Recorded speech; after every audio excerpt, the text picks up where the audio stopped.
খেলার সময় শুরু হলো বুলেট দিয়ে 5-10 মিনিটের খেলা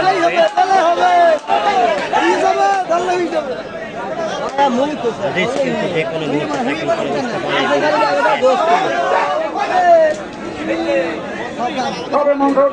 মঞ্চটা দুর্বল বললাম যে ভাঙিয়ে যাবে লাঞ্চের টাইমের পর আমরা ঠিক করবো।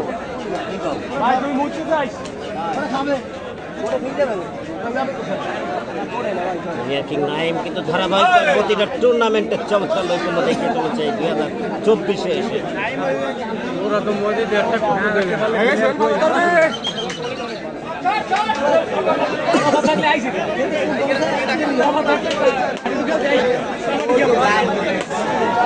কিন্তু আক্রমণে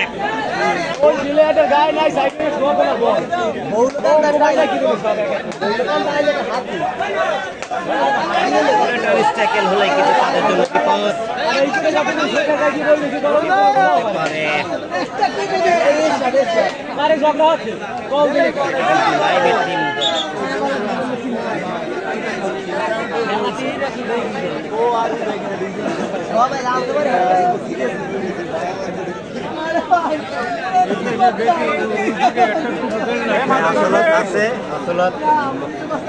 রাজমাঠে থেকেই ট্যাকল করার চেষ্টা করছে নাইমের টিমে।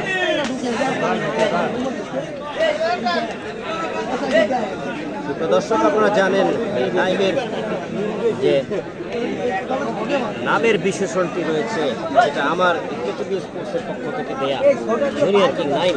আমি আগে বলতাম খুলনার ছোট কিং, বলছি তাকে জুনিয়র কিং, খুলনার জুনিয়র কিং নাইম। নাইম কিন্তু আজকে এই কাউখালীবাসীদের নাইম এত ভালো খেলছে, বাপ্পি এখনো পর্যন্ত তার নামের সুবিচার করতে পারেননি। দেখা যাক তিনি আবারও গেছেন, যদি তিনি ভালো কিছু দেখাতে পারেন তাহলে বিজয় অর্জন করতে পারেন, তাহলে তাদের দলের কিন্তু একটু কঠিনই হবে বিজয়ের স্বাদ পেতে। শ্বাসরুদ্ধকর খেলা চলছে দুই টিমের মধ্যে, এক গোলের সমতা নিয়ে দুটো টিম অতিরিক্ত সময়ে খেলছে। অতিরিক্ত সময়ের শেষে যে দলের খেলোয়াড় বেশি থাকবে তারাই যে কারণে খুব সতর্ক হয়ে খেলতে হচ্ছে যেন খেলার কমে না যায়, কোর্টে সবসময় খেলার বেশি থাকে। পরিবর্তিত রেইনার হিসেবে এবার আসছে রাজু। রাজু কিন্তু নাইমের মতোই আরো নৈপুণ্য দেখিয়ে থাকে, যদি একটি ভালো রেট উপহার দিতে পারে তাহলে তাদের জন্য অনেক বোনাস পয়েন্ট অর্জন হবে। সেটি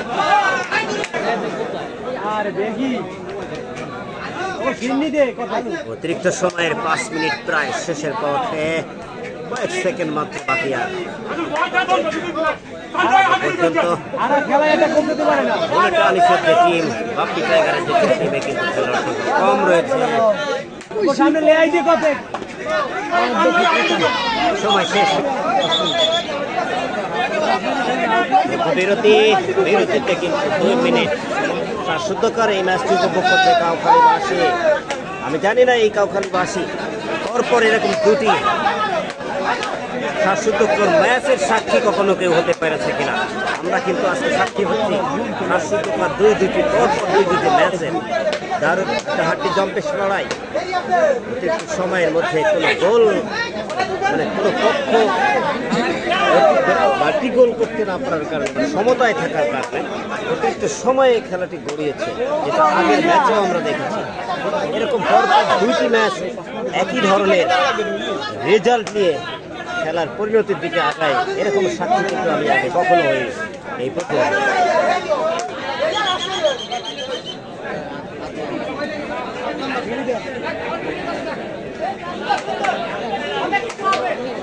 এই মুহূর্তে কিন্তু দুই দলে এই সমান খেলোয়াড় কোর্টের মধ্যে রয়েছে। এই সেকেন্ড হাফের খেলার মধ্যে তাদের খেলোয়াড় কমে যাবে,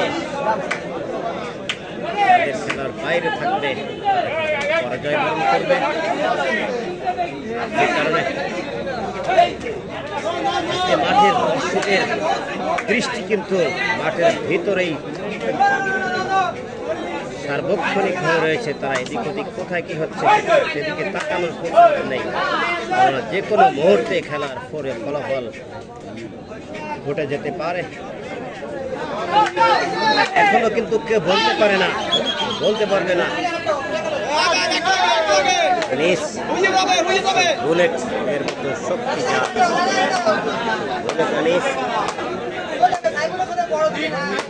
যদি ট্যাকেল হয়ে যায় তাহলে কিন্তু তাদের জন্য ফলাফল খারাপ হতে পারে।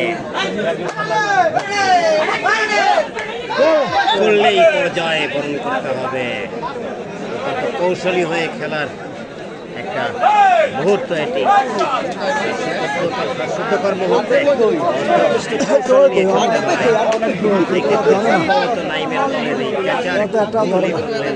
দেখা যাক সেটি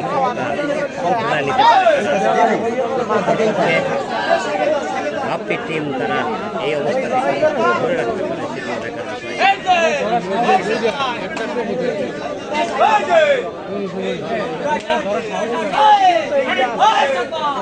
দুনিয়ার কিং কিন্তু অনেকটা ভিতরে ঢুকে গেছেন, কি হয় দেখা যাক।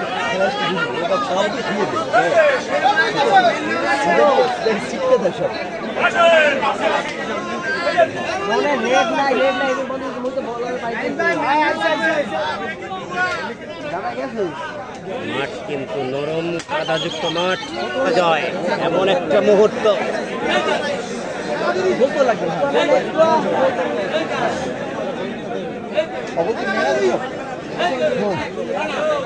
দুই দলেই টাইম যদি সফল হয়ে ফিরতে পারে একদিকে পতন করে, সেক্ষেত্রে এ ভাই ভাই সিরিয়াস মুহূর্ত ভাই ভাই সহকারী বাড়ি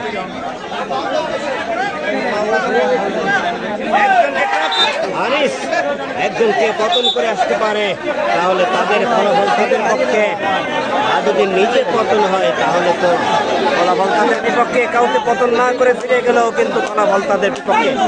দারুণ একটা শ্বাসরুদ্ধকর মুহূর্ত। দেখা যাক কৌশলী খেলা হবে এখন।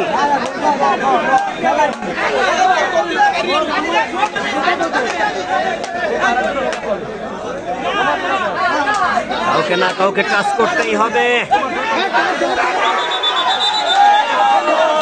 কি হয় দেখা যাক। দুই দিকেই সমান সংখ্যক খেলোয়াড়।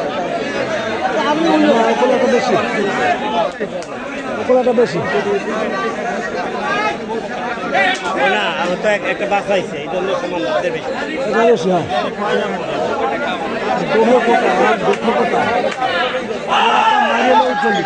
দিকে